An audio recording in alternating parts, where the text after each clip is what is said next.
All right, the posterior aspect of the scapula. There's a lot of important features that you need to be able to palpate. The very top of the scapula is the superior angle, the place where the levator scapula inserts. And then as we work down, the next place, which is most obvious, is the spine of the scapula.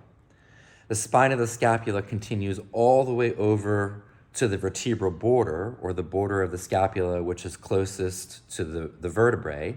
And the place where it meets the vertebral border is considered the root of the spine of the scapula. Above the spine of the scapula is going to be the supraspinous fossa, because that's where the supraspinatus lives. However, below the spine of the scapula is going to be the infraspinous fossa, because that's the place where the infraspinatus lives.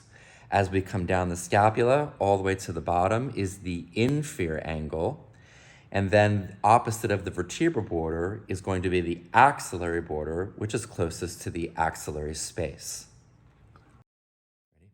We can palpate the same features on an actual patient.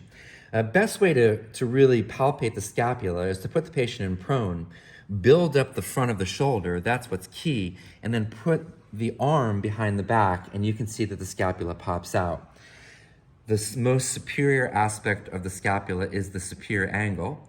As we work our way on down, we find the spine of the scapula, which inserts into the vertebral border at the root.